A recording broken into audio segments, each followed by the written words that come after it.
So just your thoughts on Trump's performance last night. I thought he did a good job.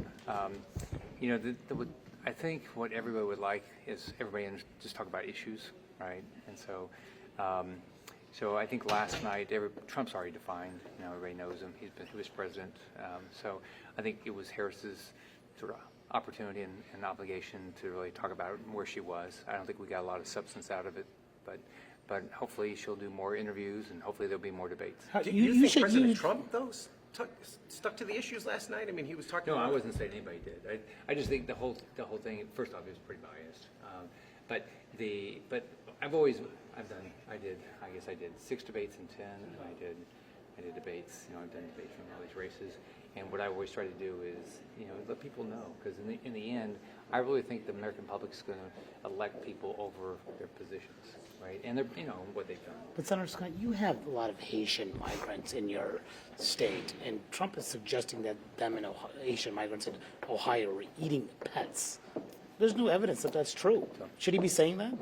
So I've read 2 or 3 articles about what's happening. It was at Springfield. I haven't been there, as you know.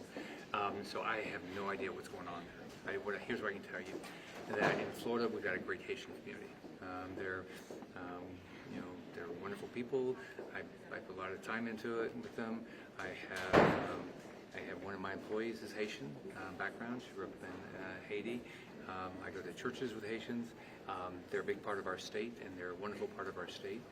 I think unfortunately by having this open border, it's allowed mass migration that I don't know exactly what's happening up in Springfield, but some people don't like it. But I mean, he is accusing them of eating pets. Should he be doing that?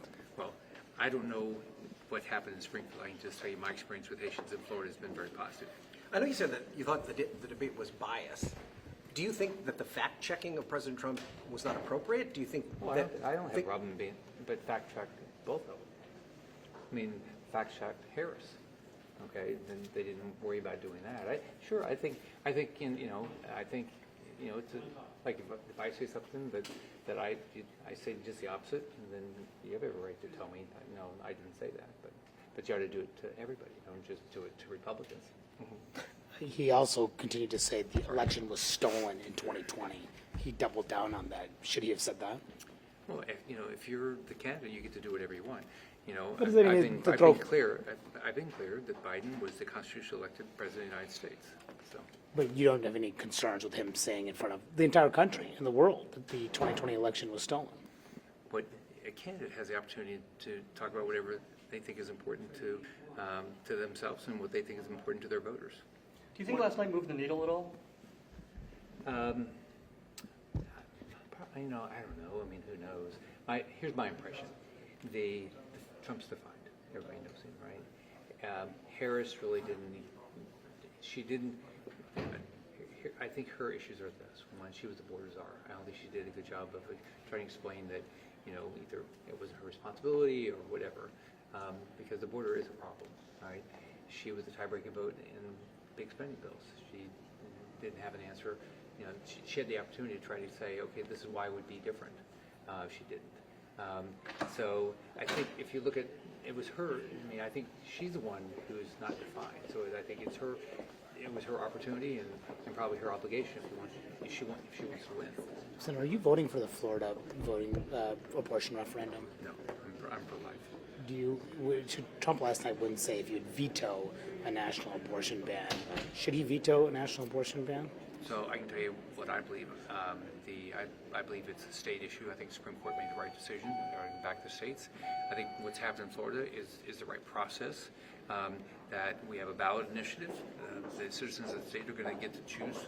The state has a law, and they're going to get to choose a different one if they want a different one. You're good with 6 weeks. So I've been clear that that the state is, if I was going to write the bill, I think if you look at consensus in Florida, is that probably people are comfortable with 15 weeks with the exceptions all the way through. What they're not comfortable with is the extreme position of the Democrats, where they've supported abortion up until the moment of birth and let the healthy baby alive die. So. But 6 weeks is your law in your state, so if you vote against the referendum, you're keeping that on the books. well, I'm voting against referendum. Getting back to the biased, and you really thought that it was 3-1 out there sometimes? Yeah, I mean, if you're, I don't understand. Here's what I don't get in debates. Why isn't it just that people say, here's the question without, it's like yesterday, somebody asked me, somebody give me the answer and the question, okay? But don't fact check me and then not fact check the other person. So fact check, do the same thing for everybody. Don't be, because it appeared to be biased. I mean, everybody gets, look, everybody gets to do the debate the way they want to do it. So. Senator, the Harris campaign wants another debate with Trump. Should Trump team agree to a second debate with Harris so he can put the emphasis on the issues like you've suggested? Oh, I would. Yeah, I would do as many debates as possible. Are you going to debate your opponent in Florida? I'm watching to see if she's going to start traveling the state. She spends all of her time in Miami. I'm continuing to travel the state. There have been some polls that show that race pretty close. Do you think it's a close race at this point? I'm gonna work my butt off and win. But it sounds like you're not committing to debating her. So we'll see what happens. Thank you, sir. Thanks, everybody. Thank you, Senator. Thanks a lot.